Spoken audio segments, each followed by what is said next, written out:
Hello guys, welcome to A to Z వంటకాలు. ఈరోజు మన రెసిపీ వచ్చేసి ఆనియన్ పాలక్ పకోడీ.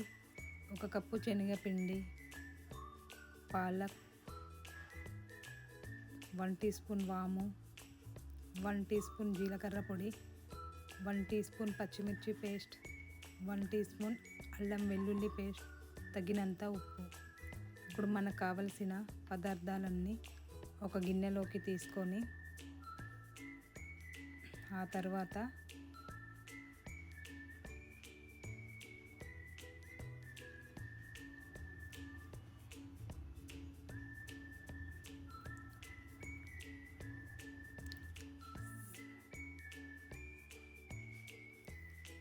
సరిపడా వాటర్ వేసుకోవాలి.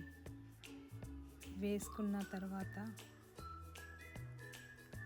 స్టవ్ పైన కడాయి పెట్టి డీప్ ఫ్రైకి సరిపడా ఆయిల్ వేయాలి. మనం తీసుకున్న మిశ్రమాన్ని కొంచెం కొంచెం ఆయిల్లో వేసి గోల్డెన్ బ్రౌన్ కలర్ వచ్చే వరకు మంచి ఫ్రై చేయాలి. తర్వాత సర్వింగ్ బౌల్లోకి తీసేసుకోవాలి. అంతే గైస్, ఈ రెసిపీ ట్రై చేయండి. ఎలా ఉందో కామెంట్లో తెలపండి. లైక్, షేర్ అండ్ సబ్స్క్రైబ్ చేయండి.